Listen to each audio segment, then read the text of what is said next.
जय गुरु जी, जय माता दी, शुक्राना गुरु जी। शिव शक्ति की लाडली चैनल पर आप सभी का स्वागत है संगत जी। शिव पुराण रुद्र संहिता द्वितीय सती खंड का 10वां अध्याय स्टार्ट करते हैं गुरु जी के मंत्र जाप से।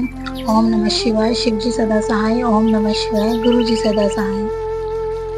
सती को शिव से वर की प्राप्ति तथा भगवान शिव का ब्रह्मा जी को दक्ष के पास भेजकर सती का वरण करना। ब्रह्मा जी कहते हैं, मुने, उधर सती ने आश्विन मास के शुक्ल पक्ष की अष्टमी तिथि को उपवास करके भक्ति भाव से सर्वेश्वर शिव का पूजन किया। इस प्रकार नंदा व्रत पूर्ण होने पर नवमी तिथि को दिन में ध्यान मगन हुई सती को भगवान शिव ने प्रत्यक्ष दर्शन दिया। उनका श्री विग्रह स्वर्गा सुंदर एवं गौरव वर्ण का था। उनके 5 मुख थे और प्रत्येक मुख में 3-3 नेत्र थे। भाल देश में चंद्रमा शोभा दे रहा था। उनका चित्त प्रसन्न था और कंठ में नील चिन्ह दृष्टिगोचर होता था। उनके 4 भुजाएं थी। उन्होंने हाथों में त्रिशूल, ब्रह्मा कपाल, वर तथा अभय धारण कर रखे थे। भस्म अंगराग से उनका सारा शरीर उद्भासित हो रहा था। गंगा जी उनके मस्तक की शोभा बढ़ा रही थी। उनके सभी अंग बड़े मनोहर थे। वे महान लावण्य के धाम जान पड़ते थे।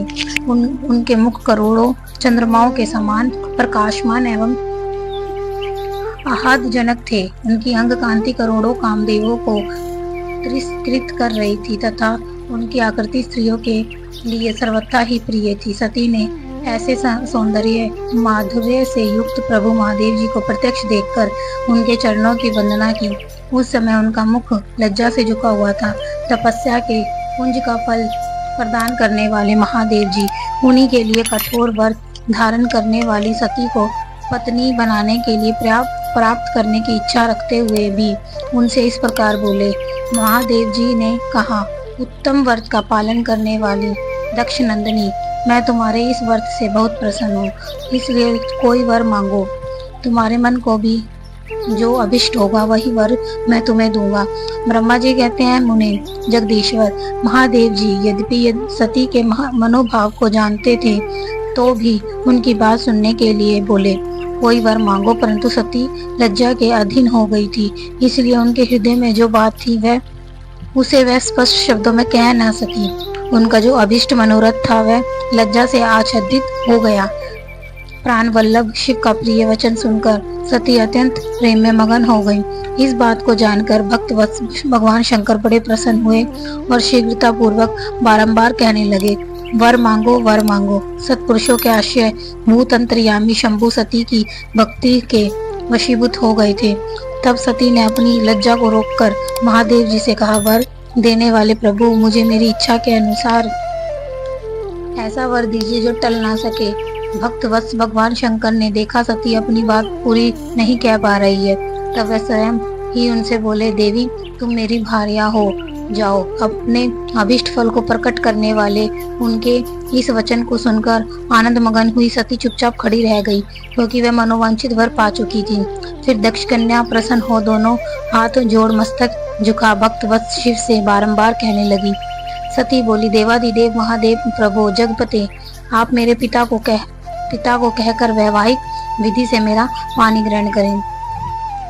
ब्रह्मा जी कहते हैं, नारद सती की यह बात सुनकर भक्त वत्स महेश्वर ने प्रेम से उनकी ओर देखकर कहा, प्रिय ऐसा ही होगा। तब दक्ष कन्या सती भी भगवान शिव को प्रणाम करके भक्ति पूर्वक विदा मांग जाने की आज्ञा प्राप्त करके मोह और आनंद से युक्त हो माता के पास लौट आई। इधर भगवान शिव भी हिमालय पर अपने आश्रम में प्रवेश करके दक्ष कन्या सती के वियोग से कुछ कष्ट का अनुभव करते हुए उन्हीं का चिंतन करने लगे। देवऋषि फिर मन को एकाग्र करके लौकिक गति का आश्रय ले भगवान शंकर ने मन ही मन मेरा स्मरण किया। त्रिशूलधारी महेश्वर के स्मरण करने पर उनकी सिद्धि से प्रेरित हो मैं तुरंत ही उनके सामने जा खड़ा हुआ। तात हिमालय के शिखर पर जहाँ सती के वियोग का अनुभव करने वाले महादेव जी विद्यमान थे, वहीं मैं सरस्वती के साथ उपस्थित हो गया। देवऋषि सरस्वती सहित मुझे आया देख सती के प्रेम पाश में बंधे हुए शिव उत्सुकता पूर्वक बोले। शंभु ने कहा, ब्राह्मण, मैं जब से विवाह के कार्य में स्वार्थ बुद्धि कर बैठा हूँ, तब से अब मुझे इस स्वार्थ में ही स्थवन सा प्रतीत होता है। दशकन्या दक्ष कन्या सती ने बड़ी भक्ति से मेरी आराधना की है। उसके नंदाव्रत के प्रभाव से मैंने उसे अभिष्ट वर देने की घोषणा की। ब्राह्मण तब उसने मुझसे यह वर मांगा कि आप मेरे पति हो जाइए। यह सुनकर सर्वथा संतुष्ट हो मैंने भी ये कह दिया कि तुम मेरी पत्नी हो जाओ। तब दक्षायनी सती मुझसे बोली, जगतपते, आप मेरे पिता को सूचित करके वैवाहिक विधि से मुझे ग्रहण करें। ब्राह्मण उसकी भक्ति से संतोष होने के कारण मैंने उसका वह अनुरोध भी स्वीकार कर लिया। विधात तब सती अपनी माता के घर चली गई और मैं यहाँ चला आया। इसलिए अब तुम मेरी आज्ञा से दक्ष के घर जाओ और ऐसा यत्न करो जिससे प्रजापति दक्ष शीघ्र ही मुझे अपनी कन्या का दान कर दें।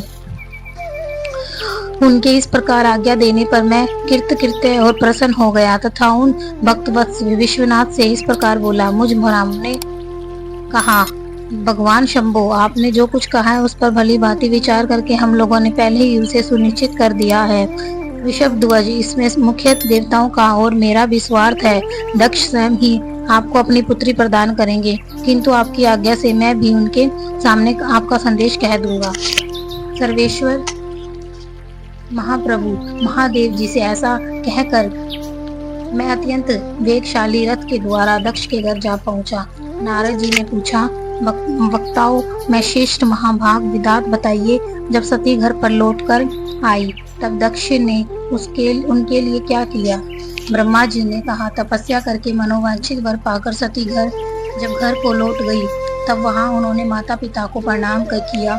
सती ने अपनी सखी के द्वारा माता पिता को तपस्या संबंधी सब समाचार कहलवाया। सखी ने यह भी सूचित किया कि सती को महेश्वर से वर की प्राप्ति हुई है। वह सती की भक्ति से बहुत संतुष्ट हुए हैं। सखी के मुंह से सारा वृतांत सुनकर माता पिता को बड़ा आनंद प्राप्त हुआ और उन्होंने महा उत्सव किया। उदार चित्ता दक्ष और मन स्वामिनी वीरणी ने ब्राह्मणों को उनकी इच्छा के अनुसार द्रव्य दिया तथा अन्य अंधों और दीनों को भी धन बांटा। प्रसन्नता बढ़ाने वाली अपनी पुत्री को हृदय से लगाकर माता वीरणी ने उसका मस्तक सूंघा और आनंद मगन होकर उसकी बारंबार प्रशंसा की। तदंतर कुछ काल व्यतीत होने पर धर्मयुगों में श्रेष्ठ दक्ष इस चिंता में पड़े कि मैं अपनी इस पुत्री का विवाह भगवान शंकर के साथ किस तरह करूं। महादेव जी प्रसन्न होकर आए थे पर वह तो चले गए।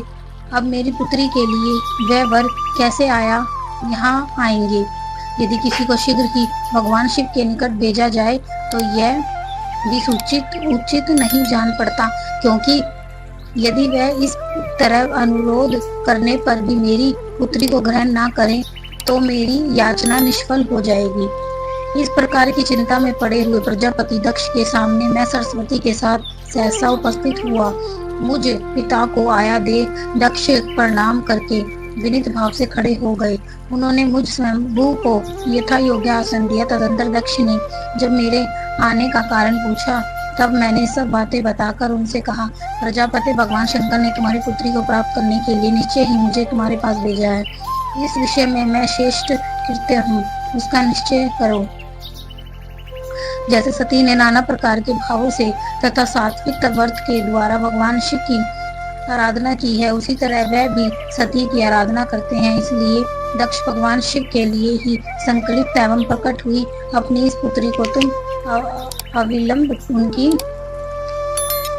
सेवा में सौंप दो, इससे तुम कृतकृत्य हो जाओगे। मैं नारद के साथ जाकर उन्हें तुम्हारे घर ले आऊंगा, फिर तुम उन्हीं के लिए उत्पन्न हुई अपनी ये पुत्री उनके हाथ में दे दो। ब्रह्मा जी कहते हैं, नारद मेरी ये बात सुनकर मेरे पुत्र दक्ष को बड़ा हर्ष हुआ। वे अत्यंत प्रसन्न होकर बोले, पिताजी ऐसा ही होगा मुने। तब मैं अत्यंत हर्षित हो वहां से उस स्थान को लौटा जहाँ लोग कल्याण में तत्पर रहने वाले भगवान शिव बड़ी उत्सुकता से मेरी प्रतीक्षा कर रहे थे। नारद मेरे लौट आने पर स्त्री और पुत्री सहित प्रजापति दक्ष भी पूर्ण काम हो गए। वह इतने संतुष्ट हुए मानो अमृत पीकर अघा गए हों। चलिए संगत जी, ये अध्याय यही समाप्त होता है। और इस अध्याय में हमने जाना कि माता सती की तपस्या और पूजा आराधना से प्रसन्न होकर महर्षि ने उन्हें साक्षात दर्शन दिए और उन्हें वर दिया अपनी पत्नी बनाने का। और राजा दक्ष के पास ब्रह्मा जी गए शिव जी का रिश्ता लेकर। तो बहुत प्यारा अध्याय है, आप इसे पूरा सुनिए।